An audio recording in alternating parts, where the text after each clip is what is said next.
Efecto del observador colectivo.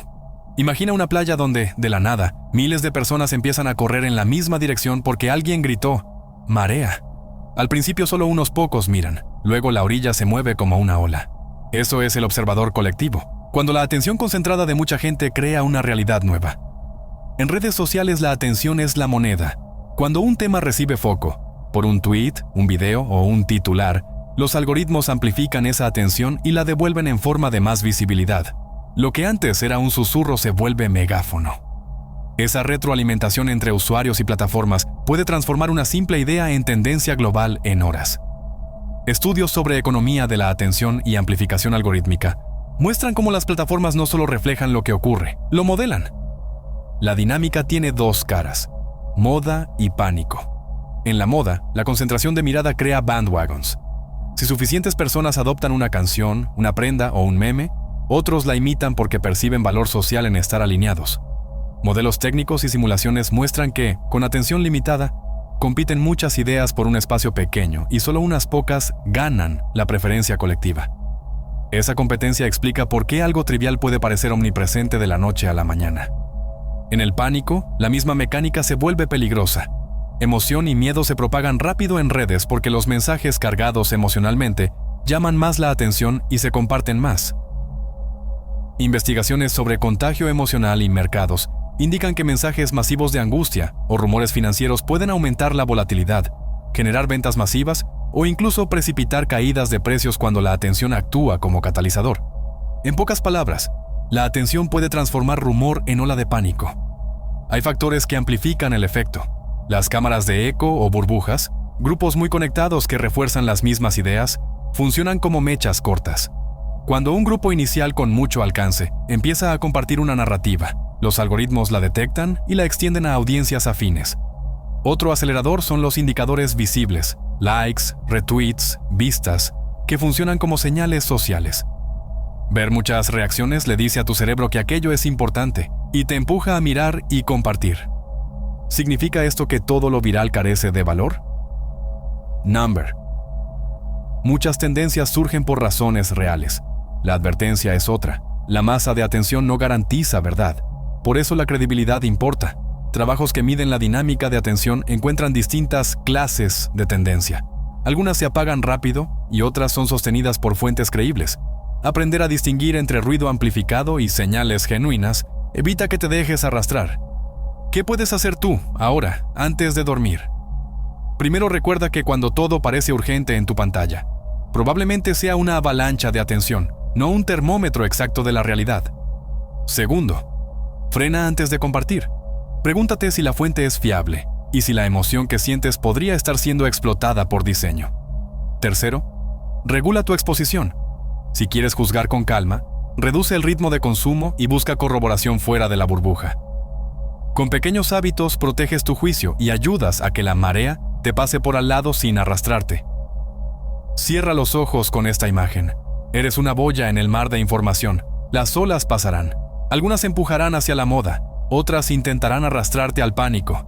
Si mantienes anclas simples, verificación, pausa, distancia, no necesitarás seguir cada ola para saber cuál es la que realmente importa. Efecto Pygmalion. En 1968, dos investigadores, Robert Rosenthal y Lenore Jacobson, publicaron un estudio que se hizo famoso. Dijeron a maestros que ciertos alumnos eran prometedores, y al cabo de meses esos niños, en promedio, mejoraron más en pruebas que sus compañeros. Esa observación dio nombre a una idea simple pero poderosa. Las expectativas influyen en la realidad que intentamos medir. Piensa en un jardinero. Si cuidas una planta con mimo, le das agua en el momento justo, la trasplantas cuando toca y la proteges de plagas, lo más probable es que crezca más vigorosa. Si la dejas en una esquina oscura y la riegas de vez en cuando, crecerá menos. Las expectativas actúan como ese cuidado. Cambian pequeños gestos, el tiempo que dedicas, las oportunidades que ofreces. En el experimento clásico no hubo magia. Lo que cambió fue el trato. Los maestros, convencidos de que ciertos alumnos iban a mejorar, les dieron más atención, más retroalimentación positiva y tareas más estimulantes. Esos microcambios pueden transformar el rendimiento. Funciona en dos direcciones. Si esperas poco de alguien, le das menos confianza, menos desafíos y menos apoyo. Ese efecto inverso recibe a veces el nombre de Golem Effect. Las bajas expectativas pueden convertirse en pared. Por eso no es un truco neutral. Lo que proyectas hacia otros suele ser internalizado. Las etiquetas y las miradas se vuelven guías de conducta. Ahora la nota crítica.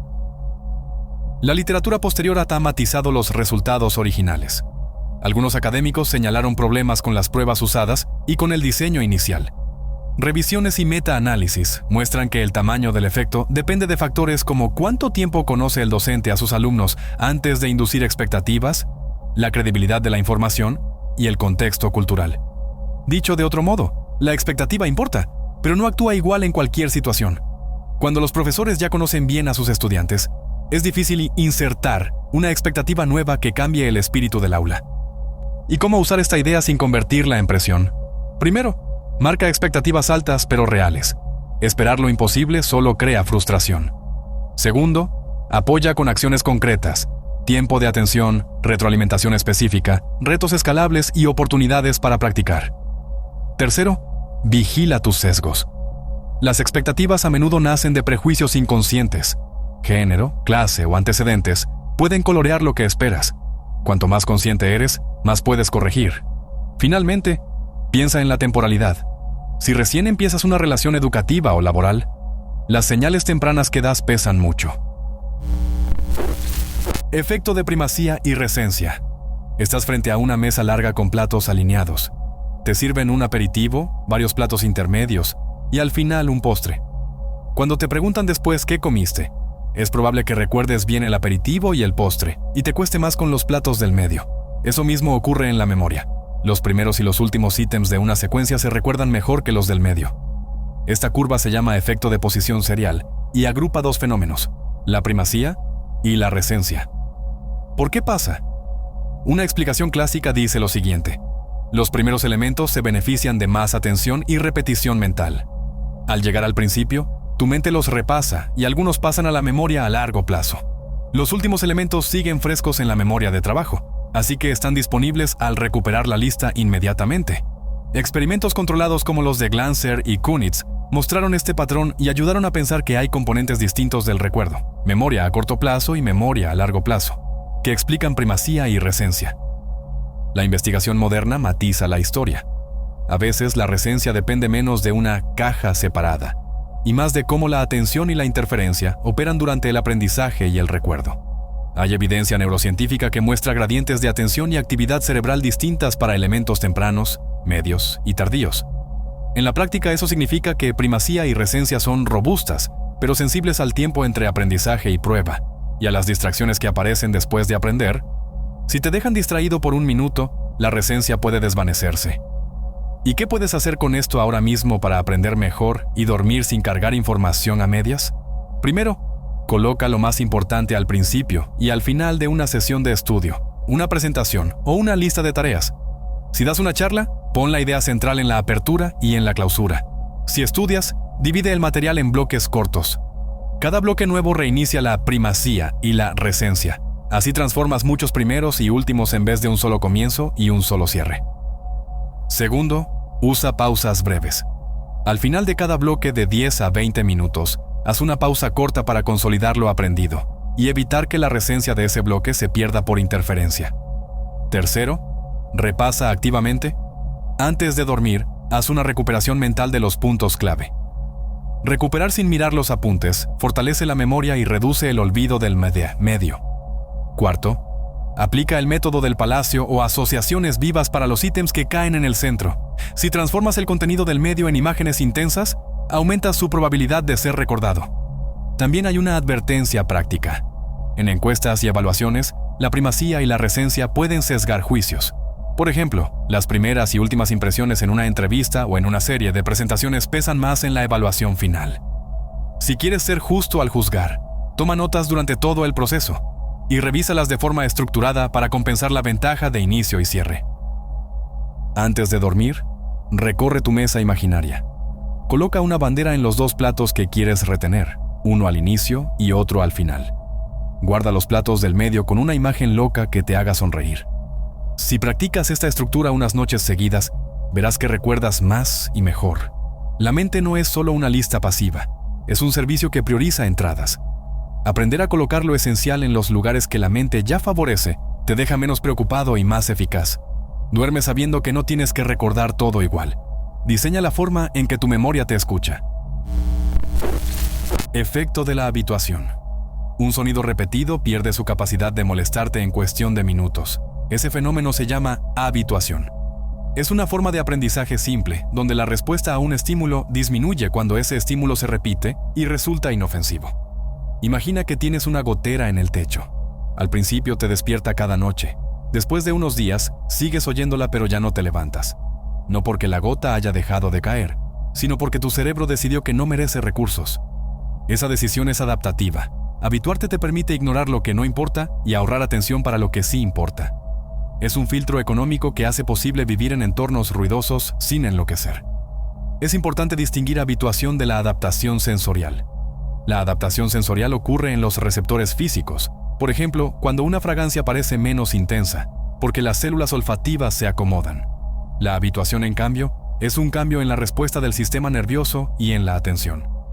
Es aprendizaje, no solo fatiga de los sentidos. Esa distinción explica por qué puedes dejar de notar un olor, pero volver a percibirlo si te concentras en él. La ciencia muestra que la habituación actúa en muchos sentidos y a distintos niveles. En olfato, por ejemplo, los estudios demuestran que con exposiciones repetidas, tu respuesta fisiológica y conductual al olor baja, lo que permite distinguir olores nuevos sobre fondos constantes. Eso es útil cuando vives en un lugar con olores permanentes. La habituación tiene ventajas claras. Te protege del agotamiento por estímulos constantes.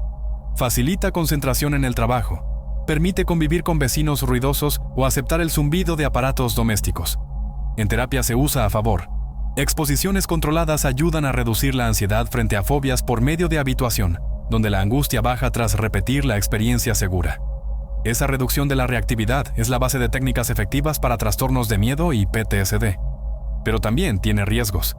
Si te habitúas a señales importantes, puedes ignorar peligros. Un ejemplo real es desensibilizarse a mensajes urgentes por exceso de notificaciones.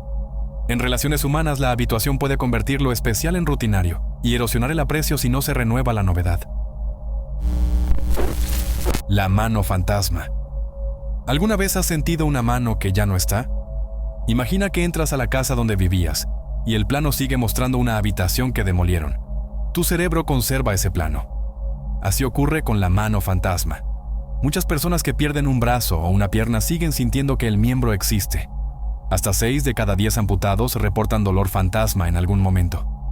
Esa sensación no es solo recuerdo. El cerebro mantiene un mapa del cuerpo en áreas sensoriales y motoras.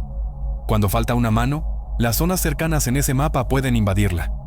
El resultado: el mapa original persiste, pero se reorganiza.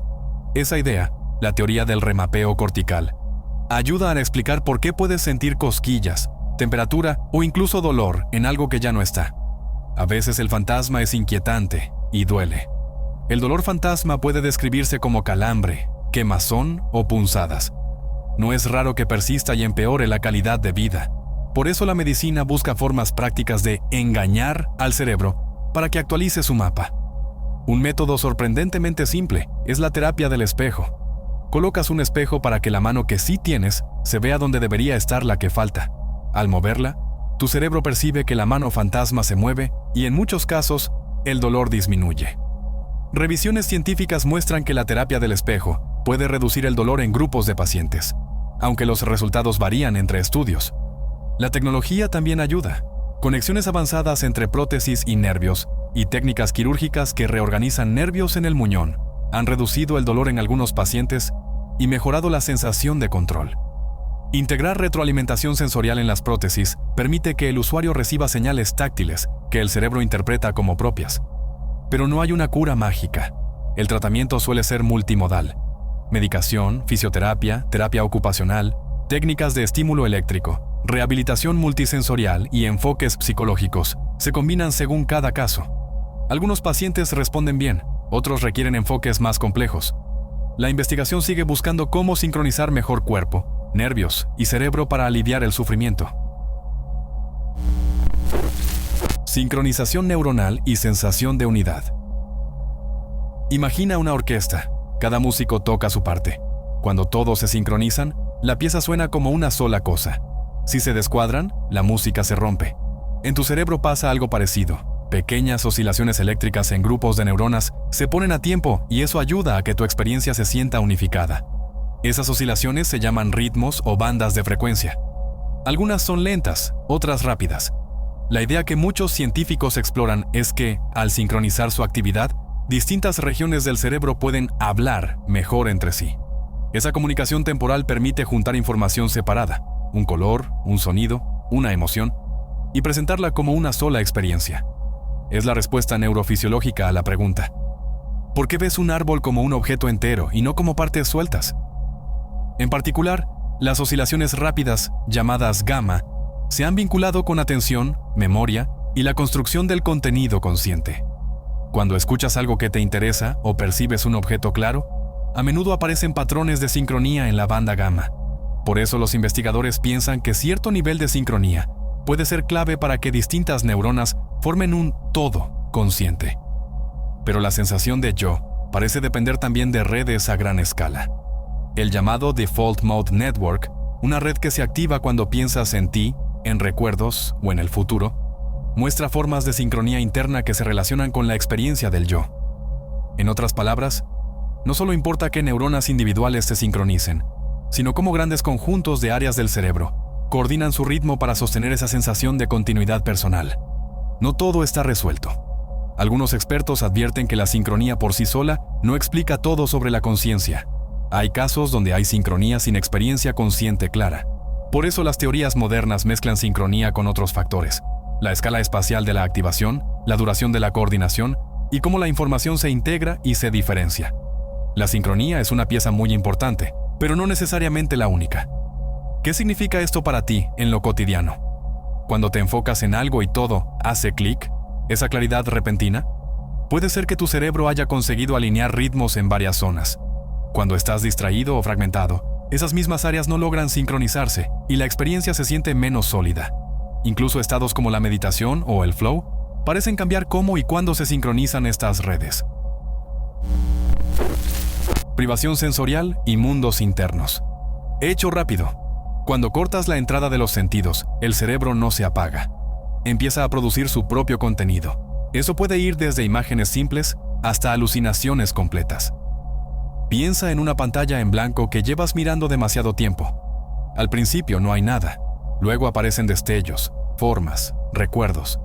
Con poco estímulo exterior, tu mente rellena el vacío con lo que tiene a mano: memorias, emociones, fragmentos del día.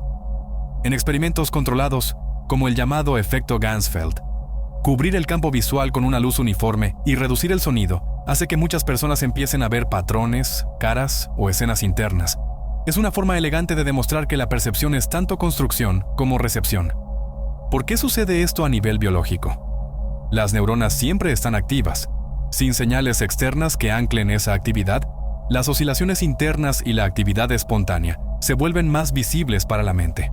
En términos simples, cuando faltan las piezas del rompecabezas sensorial, el cerebro intenta completarlo con piezas internas. Investigaciones sobre la actividad cortical espontánea muestran que esa dinámica puede generar perceptos sin estímulo externo. Hay formas suaves y formas extremas de privación. En entornos terapéuticos como los tanques de flotación, donde flotas en agua salada, en silencio y oscuridad, muchas personas reportan relajación profunda, recuerdos vívidos o imágenes internas intensas. Algunos estudios sugieren beneficios en ansiedad y estrés, aunque también advierten que la experiencia puede ser inquietante y, en raros casos, provocar alucinaciones pasajeras. El pionero John C. Lilly popularizó estos tanques en los años 50 para explorar la conciencia. En el otro extremo están formas de aislamiento forzado. La privación sensorial prolongada, como la sufrida en la celda de aislamiento, puede producir delirios, paranoia y alucinaciones que dañan gravemente la salud mental. La diferencia clave es la duración y el contexto. Una sesión controlada en un tanque suele ser corta y voluntaria. También hay ejemplos más comunes. La pérdida de audición a veces produce tinnitus, es decir, el cerebro, privado de ciertas frecuencias, genera un sonido fantasma. Modelos computacionales y estudios muestran que la escasez de entrada auditiva obliga a redes neuronales a aumentar su ganancia y así emergen percepciones sin fuente externa. Esto es análogo a lo que pasa en la visión durante la privación. El sistema compensa y a veces se equivoca creando experiencias privadas. ¿Qué nos enseña esto sobre la realidad que vivimos? Que percibir no es ser un receptor pasivo. Tú y tu cerebro colaboran para fabricar lo que llamas mundo. Cuando el entorno aporta poco, esa colaboración se vuelve más visible. Sincronía cardíaca en interacción. ¿Has notado alguna vez que, en una conversación intensa, tu pecho parece latir al mismo compás que el de la otra persona? Imagina dos bailarines que, sin mirarse, terminan marcando los mismos pasos. Eso es, en lo básico, lo que estudia la sincronía cardíaca. Ritmos del cuerpo que se alinean cuando las personas se conectan. La sincronía cardíaca describe cómo las variaciones de la frecuencia cardíaca o de su ritmo corto llamado variabilidad, HR y HRV, se coordinan entre dos o más individuos durante una interacción. No es solo coincidencia. Investigadores miden cómo los latidos suben y bajan en relación y usan eso como señal de que los cuerpos se están influenciando mutuamente. Hay evidencia sorprendente y diversa. Parejas que pasan tiempo juntas muestran patrones parecidos de latidos y respiración. Audiencias en conciertos sincronizan su frecuencia cardíaca con la música y entre sí. Grupos en tareas colaborativas muestran sincronía cuando funcionan bien, y esa sincronía incluso puede predecir qué grupos llegan a mejores decisiones. Es decir, el latido conjunto aparece en el amor, la música y el trabajo en equipo. ¿Cómo ocurre esto? Hay varias vías. El contacto físico y el tacto regulan el ritmo. La respiración compartida, por ejemplo al cantar o respirar juntos, tiende a acoplar el corazón. También un estímulo externo común, como la música o una tarea compartida, alinea las respuestas automáticas. Y por supuesto, la interacción cara a cara con expresión y emoción crea señales que los cuerpos leen y responden en tiempo real. En suma, hay mecanismos biológicos y sociales trabajando a la vez. No siempre es algo bueno. En discusiones de pareja, una sincronía fuerte de variabilidad cardíaca se asoció con más reactividad emocional e incluso indicadores de inflamación. En algunos contextos, la sincronía puede reflejar coestrés en lugar de conexión. Además, la ansiedad social altera el patrón. Para unos es más sincronía y para otros menos. La sincronía es un síntoma, no una sentencia. ¿Y qué significa esto para ti en la vida diaria? Cuando estás en sintonía con alguien, no es solo metáfora. Tus cuerpos pueden literalmente coordinarse. Eso ayuda a cooperar, a sentir cercanía y a compartir emociones. Por eso entrenadores, terapeutas y artistas exploran cómo provocar sincronía para mejorar equipo y vínculo. Al mismo tiempo, hay que saber que una sincronía alta no garantiza bienestar si surge de estrés compartido. Para cerrar, piensa en esto. La próxima vez que estés con alguien y sientas que todo encaja, pon atención a tu pecho. Es posible que el mundo interior de otra persona esté marcando el ritmo del tuyo. La ciencia ya usa estas señales para entender grupos, mejorar terapias y estudiar cómo nos afectan las experiencias colectivas. Y aunque queda mucho por explicar, la idea es clara y hermosa. Parte de la conexión humana ocurre en el pulso. Plasticidad sensorial. Sentir con dispositivos. Imagina llevar puesto un cinturón que no te da direcciones con palabras, sino con pequeños toques, como si alguien rozara tu cintura cada vez que apuntas al norte. Al principio te parece extraño. Después de días caminando con él, dejas de mirar la aguja y simplemente sabes hacia dónde vas. Eso es la plasticidad sensorial en acción. El cerebro aprende a aceptar señales nuevas como si fueran otro sentido. Hay dos ideas claves que debes distinguir. La primera es sustitución sensorial. Tomar la información de un sentido perdido, por ejemplo, la vista, y convertirla en otra forma que sí funcione, como sonido o tacto, para que el cerebro la use. La segunda es augmentación o adición sensorial. Crear un sentido nuevo que nunca tuviste. Por ejemplo, da un pulso que indica dónde está el norte. Y entrenar al cerebro para integrarlo. Ambas muestran que tu cerebro no es rígido. Puede reaprender qué señales usar para construir realidad. Un ejemplo famoso de sustitución es el BrainPort y sistemas similares. Una cámara captura lo que está frente a ti y una matriz de pequeños electrodos estimula la lengua o la piel con patrones. Con práctica, muchas personas ciegas pueden reconocer objetos o leer formas al sentir la imagen. Estudios con imágenes cerebrales mostraron que, tras entrenamiento, áreas visuales se activan incluso si la entrada viene por la lengua o por sonidos. El cerebro se asigna a la tarea más que al canal original. La augmentación también funciona.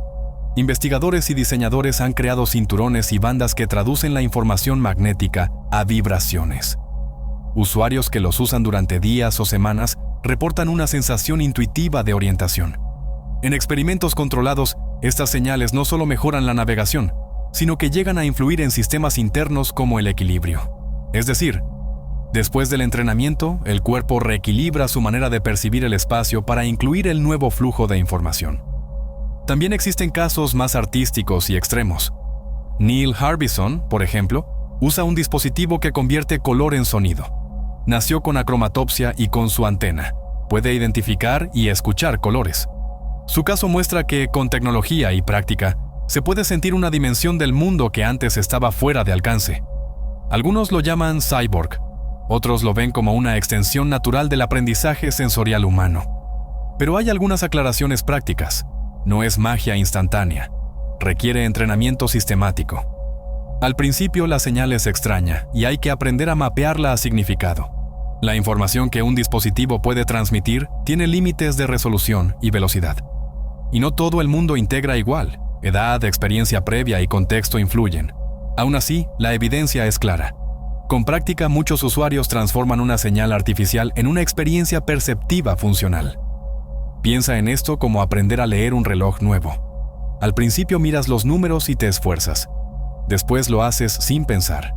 Con los sentidos añadidos pasa lo mismo. Lo que antes era una vibración sin sentido puede convertirse en una brújula interior. Y eso cambia tu realidad. Nuevas habilidades, más independencia o simplemente una forma distinta de vivir el mundo. La tecnología no impone la percepción, te da herramientas. Tu cerebro decide si las adopta y cómo las convierte en experiencia. Si te interesa experimentar esto en pequeño, recuerda, busca dispositivos validados, espera un periodo de entrenamiento y mantén expectativas realistas. La plasticidad es poderosa pero no instantánea. Con paciencia puedes abrir una puerta sensorial que antes ni siquiera sabías que existía. Efecto McCulloch. Hecho breve. Mirar alternadamente unas rejillas de color durante unos minutos puede teñir tu visión por horas, días e incluso semanas. Este fenómeno se llama efecto McCulloch y es uno de los After Effects visuales más persistentes que conocemos. El truco experimental es sencillo. Miras una rejilla horizontal teñida de un color y luego una rejilla vertical de otro color, una y otra vez. Después, cuando ves una rejilla en blanco y negro, las líneas horizontales parecen tomar el color asociado y las verticales el otro color. No es ilusión de memoria. Es una alteración real de cómo tu sistema visual responde a orientaciones y colores tras la exposición. ¿Cuánto dura? Aquí viene lo inquietante. A diferencia de un afterimage normal que desaparece en segundos, el McCulloch puede persistir horas o días. En experimentos clásicos, algunos sujetos mostraron el efecto durante semanas y en casos raros hasta meses. Parte de esa duración depende de cuántas veces te prueben mientras pasa el tiempo. Si te testean con frecuencia, el efecto se debilita más rápido que si te dejan en paz. ¿Qué está pasando en tu cerebro? No es solo la retina. La evidencia sugiere que la adaptación ocurre en córtex visual, donde el color y la orientación se combinan. Al exponerte repetidamente a una asociación color-orientación, las redes neuronales que codifican esos rasgos cambian su sensibilidad. En vez de un simple desvanecimiento, parece que se forma una huella asociativa que condiciona la percepción posterior. Es una ventana a cómo el pasado inmediato recalibra lo que llamas realidad visual. Hay dos lecciones prácticas.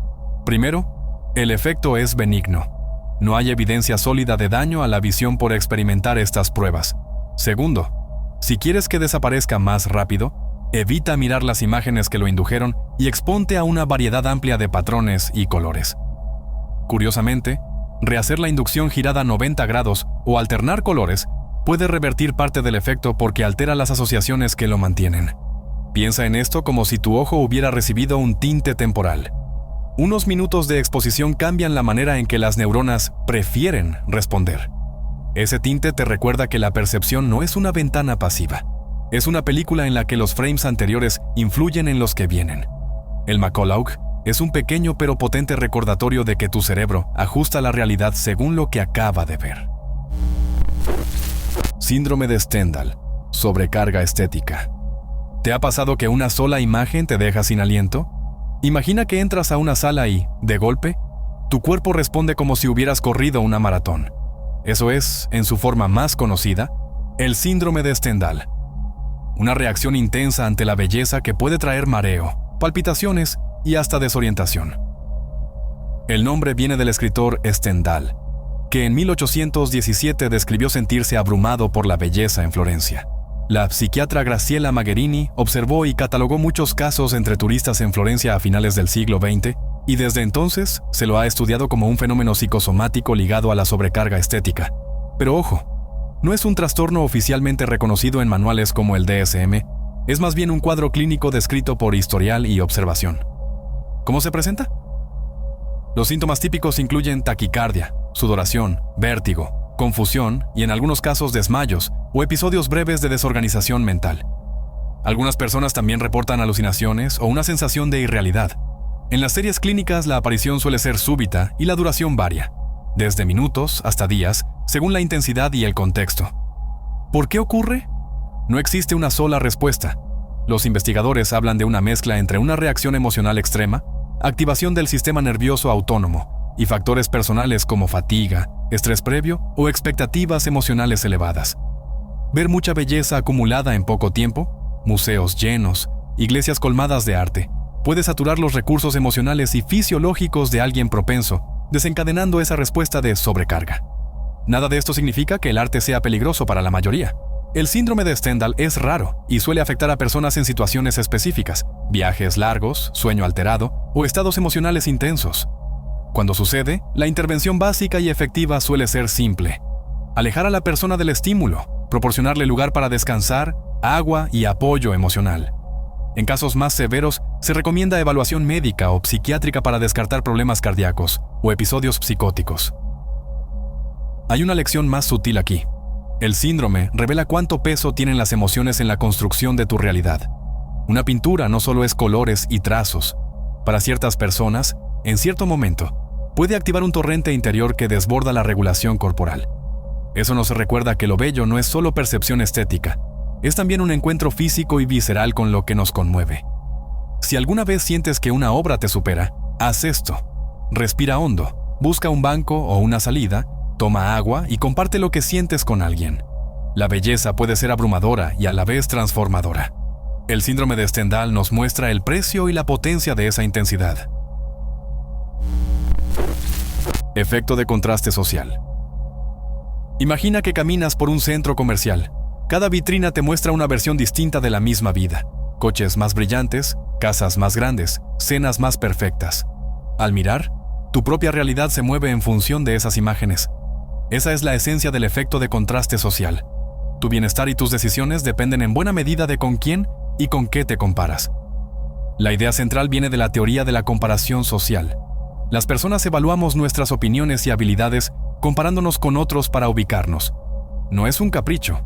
Es un atajo mental que nos ayuda a saber si vamos por encima o por debajo de una norma social. A menudo nos comparas hacia arriba, con quienes parecen mejores, buscando mejorar, o te comparas hacia abajo, con quienes están peor, para sentir alivio. Ambos procesos cambian cómo sientes tu vida. En economía y en psicología hay evidencia concreta de este efecto. Tu satisfacción con el ingreso, por ejemplo, no depende solo de cuánto ganas, sino de cuánto ganan quienes te rodean. Estudios han mostrado que la felicidad y la evaluación de vida se ven afectadas por la renta relativa frente a un grupo de referencia. Dicho de otra forma, ganar más ayuda, sí, pero si todos a tu lado también ganan más, el beneficio puede diluirse. ¿Hay otro matiz importante? El dinero sube la evaluación de vida, pero no necesariamente la alegría momento a momento más allá de cierto umbral. Investigaciones sugieren que mayores ingresos aumentan la satisfacción global, pero que la mejora en el bienestar emocional directo se estanca pasado cierto nivel. Esto explica por qué una subida salarial grande puede no hacerte sentir más feliz en lo cotidiano, si las comparaciones cambian al mismo ritmo. En el mundo conectado hay un acelerador de comparaciones, las redes sociales. Ver fragmentos seleccionados de la vida de los demás, vacaciones, logros, fotos perfectas, puede aumentar comparaciones hacia arriba y reducir tu bienestar. Ensayos experimentales han mostrado que limitar el uso de redes puede disminuir sentimientos de soledad y depresión, y estudios longitudinales hallaron que el uso pasivo de plataformas predice descensos en la satisfacción vital. No todas las interacciones digitales son malas, pero la exposición constante a versiones curadas de la vida ajena magnifica el efecto de contraste. ¿Qué hace esto a tus decisiones? El contraste social cambia prioridades, compras, elecciones profesionales, hasta qué tan arriesgado te sientes. A veces te empuja a superarte y a veces te empuja a gastar de más para ponerte a la vista de tu grupo. Los economistas llaman a esto bienes posicionales, cosas cuyo valor depende de la posición relativa, no del consumo absoluto.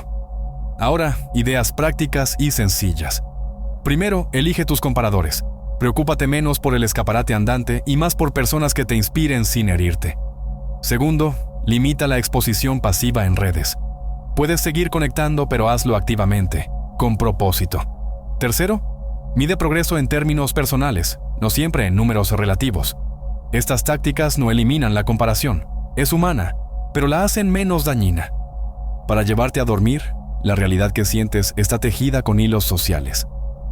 Al cambiar a quién miras y cómo miras, cambias el tejido, y aunque la comparación te puede empujar hacia adelante, también puede doblar tu visión. Cuida tus ventanas al mundo. Efecto camaleón. Imitar para conectar. Dato rápido. Sin darte cuenta, muchas veces copias los gestos, la postura o el tono de la persona frente a ti. Eso tiene nombre en psicología. El efecto camaleón. La imitación no consciente que facilita la conexión social. Piensa en esto como probar la misma cuchara de salsa que otra persona. Al final tu paladar se ajusta y terminas sazonando parecido. En la interacción social la imitación funciona igual. Repetir un gesto leve, una inclinación de cabeza o un ritmo de habla crea una sensación de familiaridad y reduce la distancia entre ambos. ¿Por qué pasa? Los psicólogos hablan del vínculo percepción-comportamiento. Ver la conducta de otro aumenta la probabilidad de reproducirla. Además, hay sistemas neuronales que parecen favorecer esa correspondencia. Las llamadas redes de neurona espejo se activan al ejecutar una acción y al observarla en otro, y contribuyen a entender intenciones y emociones. No son la última palabra, pero ayudan a explicar por qué imitar es tan automático. La evidencia es práctica. Experimentos clásicos mostraron que quienes imitan sutilmente a su interlocutor son evaluados como más simpáticos y atractivos. En contextos de venta o negociación, la imitación aumentó el agrado y favoreció acuerdos en algunos estudios. En entornos clínicos y educativos, la imitación puede facilitar confianza y cooperación. Por eso entrenadores y terapeutas estudian cómo usarla sin forzarla. Pero ojo, no es una fórmula mágica. La imitación demasiado obvia o mecánica puede sonar a burla y generar rechazo. Investigaciones recientes muestran que un mimetismo fuerte y poco natural puede reducir la confianza y ser contraproducente en negociaciones. La clave está en la sutileza y en la congruencia con la situación. En la práctica puedes aprovechar el efecto camaleón con sencillez. Empieza por reflejar el ritmo de la conversación. Si la otra persona habla lento, respira y hablas con calma. Ajusta tu postura de forma leve. Usa frases cortas similares a las suyas. Hazlo como si te amoldaras, no como si copiaras. La naturalidad es lo que convierte la imitación en puente, y no en parodia. También recuerda diferencias individuales. Algunas personas disfrutan la cercanía y responden bien a la imitación. Otras se sienten invadidas. ¿Contexto cultural importa? En grupos distintos, la misma conducta puede interpretarse de formas opuestas. Observa, siente, y si la otra persona se relaja, vas por buen camino. Para llevarlo a dormir, la próxima vez que conectes con alguien, presta atención a pequeños ecos. Si tus gestos y los de la otra persona empiezan a coincidir, es probable que la empatía esté en marcha. Y si todo se siente forzado, respira y vuelve a ser tú. La imitación es una herramienta sutil que nos recuerda que gran parte de la cercanía humana nace de confianza y ajuste mutuo.